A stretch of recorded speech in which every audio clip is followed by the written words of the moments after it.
alerta aos católicos, perplexos. Por Monsenhor Marcel Lefebvre. Capítulo 3. Missas ou quermesses. Tenho debaixo dos olhos fotografias publicadas por jornais católicos e que representam a missa tal como ela é rezada com bastante frequência. A respeito da primeira, eu tenho dificuldade em compreender de qual momento do santo sacrifício se trata. Atrás de uma mesa ordinária de madeira que não tem aspecto muito conveniente, sem qualquer toalha a cobri-la, dois personagens de paletó e gravata elevam ou apresentam, um deles um cálice, o outro um cibório. A legenda me diz que são sacerdotes, dos quais um é capelão federal da Ação Católica. Do mesmo lado da mesa, junto do primeiro celebrante, duas moças de calças compridas. Junto do segundo, dois rapazes de camisa esportiva. Uma guitarra está apoiada no tamborete. Outra fotografia. A cena se passa no canto de um compartimento que poderia ser a sala de um centro de jovens. O padre está de pé, com um hábito branco de taizer diante de um banco de vaqueiro que serve de altar. Vê-se uma grande tigela de argila e um pequeno copo do mesmo material, bem como dois cotos de vela acesos. 5 jovens vestidos de taileurs estão sentados no chão, e um deles dedilha a guitarra. Terceira foto, referente a um acontecimento ocorrido há alguns anos. A vigilância marítima de alguns ecologistas que queriam impedir as experiências atômicas francesas na ilhota de Mururoa. Há entre eles um sacerdote que celebra a missa na coberta do barco, em companhia de 2 outros homens. Todos os 3 estão de short, apresentando-se um deles, de resto, com o peito nu. O padre ergue a hóstia, sem dúvida para a elevação. Ele não está nem de pé nem ajoelhado, mas sentado ou antes recostado numa superestrutura da embarcação.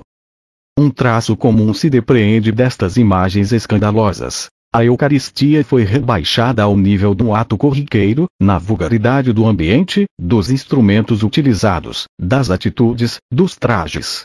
Ora, as revistas ditas católicas, vendidas nos mostruários das igrejas, não apresentam mais estas fotografias para criticar tais maneiras de proceder, mas ao contrário, para recomendá-las.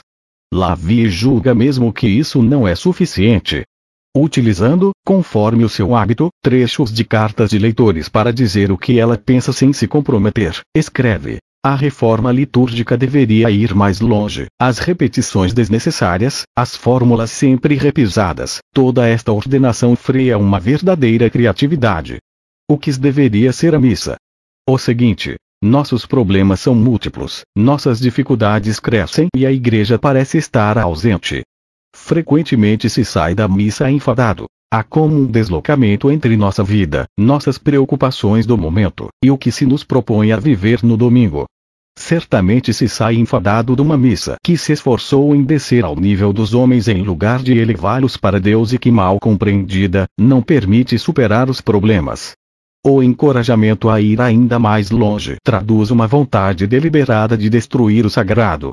Despoja-se assim o cristão de alguma coisa que lhe é necessária, a qual ele aspira, pois é levado a honrar e a reverenciar tudo o que tem uma relação com Deus. Quanto mais a matéria do sacrifício destinada a tornar-se o seu corpo e o seu sangue. Porque confeccionar hóstias cinzentas ou marrons deixando uma parte de sua sêmea. Quer-se fazer esquecer a expressão supressa no novo ofertório: anque imaculatam hostiam, esta hóstia imaculada. Não obstante, esta não é senão uma inovação menor. Ouve-se falar frequentemente da consagração de pedaços de pão comum, fermentado, em lugar do trigo puro prescrito e cujo emprego exclusivo foi ainda relembrado recentemente na Instrução Inestimabile Domum. Estando todos os limites transpostos, viu-se mesmo um bispo americano recomendar a confecção de bolinhas com leite, ovos, levedura, mel e margarina. A dessacralização se estende às pessoas consagradas ao serviço de Deus, com o desaparecimento do traje eclesiástico para os sacerdotes e as religiosas, o uso apenas dos nomes próprios, o tratamento por tu, o modo de vida secularizado em nome de um novo princípio e não, como se tenta fazer crer, por necessidades práticas. Aduzo, como prova disto, estas religiosas que abandonaram o seu claustro para morar em apartamentos alugados em cidades, fazendo assim uma dupla despesa, que deixam o véu e devem arcar com os gastos em idas regulares ao cabeleireiro. A perda do sagrado conduz também ao sacrilégio. Um jornal do oeste da França nos informa que o concurso nacional de balizas se realizou, em 1980, na Vendée. Houve uma missa durante a qual as balizas dançaram, distribuindo algumas delas, em seguida, a comunhão. E o que mais é, a cerimônia foi coroada com uma dança em roda, da qual participou o celebrante com paramentos sacerdotais. Não tenho a intenção de estabelecer aqui um catálogo dos abusos que se encontram, mas de dar alguns exemplos, mostrando por que os católicos de hoje têm toda a razão de estarem perplexos e mesmo escandalizados.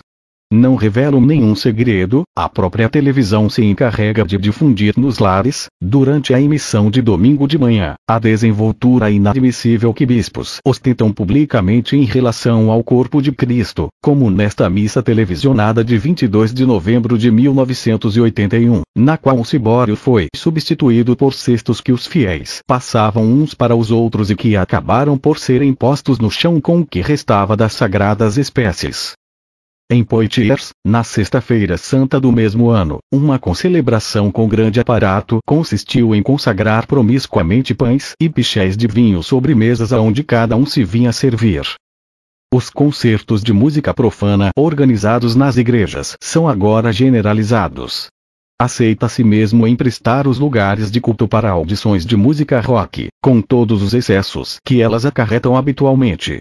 Igrejas e catedrais foram entregues à orgia, à droga, às imundícies de toda a espécie e não é o clero local que efetuou cerimônias expiatórias, mas grupos de fiéis justamente revoltados com estes escândalos. Como é que os bispos e padres que os favoreceram não receiam atrair sobre si e sobre o conjunto de seu povo a maldição divina? Ela apareceu já na esterilidade que castiga as suas obras. Tudo se perde, se desorganiza porque o santo sacrifício da missa, profanado como está, não dá mais a graça nem mais a transmite. O menosprezo da presença real de Cristo na Eucaristia é o fato mais flagrante pelo qual se exprime o espírito novo, que não é mais católico. Sem chegar até os excessos espalhafatosos de que eu acabo de falar, é todos os dias que isto se verifica. O Concílio de Trento explicitou sem dúvida possível que Nosso Senhor está presente nas menores partículas da hóstia consagrada. Sendo assim, que pensar da comunhão na mão? Quando se serve de uma patena, mesmo se as comunhões são pouco numerosas, nela ficam sempre partículas. Por conseguinte, estas partículas ficam agora nas mãos dos fiéis. Em vista disto, a fé se abala em muitas pessoas, sobretudo nas crianças. A nova maneira não pode ter senão uma explicação. Se se vem à missa para partir o pão da amizade, da refeição comunitária, da fé comum, então é normal que não se tomem precauções excessivas. Se a Eucaristia é um símbolo materializando a simples lembrança de um acontecimento passado, a presença espiritual de Nosso Senhor, é inteiramente lógico que haja pouca preocupação com as migalhas que podem cair no chão. Mas se trata da presença do próprio Deus, de nosso Criador, como o quer a fé da Igreja, como compreender que se admita uma tal prática e até que se encoraje, a despeito de documentos romanos bem recentes ainda? A ideia que se esforça por inculcar assim é uma ideia protestante contra a qual se rebelam os católicos ainda não contaminados. Para melhor impô-la, obrigam-se os fiéis a comungar de pé. É conveniente que se vá receber sem menor sinal de respeito ou de consolação, a Cristo diante do qual, como diz São Paulo, se dobra todo o joelho no céu, na terra e nos infernos. Muitos sacerdotes não se ajoelham mais diante da Sagrada Eucaristia. O novo rito da missa os encoraja a isso. Para tal não vejo senão duas razões possíveis. Ou um imenso orgulho que nos faz tratar a Deus como se fôssemos seus iguais, ou a certeza de que Ele não está realmente na Eucaristia. Estou movendo um processo de intenção contra a pretensa Igreja Conciliar? Não, eu nada invento. Escuta aí como se exprime o decano da Faculdade de Teologia de Estrasburgo. Fala-se também da presença de um orador, de um ator, designando com isto uma qualidade diferente de um simples estar lá topográfico. Enfim, qualquer um pode estar presente por uma ação simbólica que não realiza fisicamente, mas que outros efetuam por fidelidade criadora à sua intenção profunda. Por exemplo, o Festival de Bayreuth realiza, sem dúvida, uma presença de Richard Wagner, que é bem superior em intensidade àquela que podem manifestar obras ou concertos ocasionais consagrados ao músico.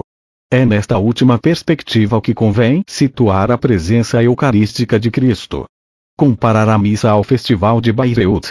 Não, decididamente, não estamos de acordo nem nas palavras nem na música.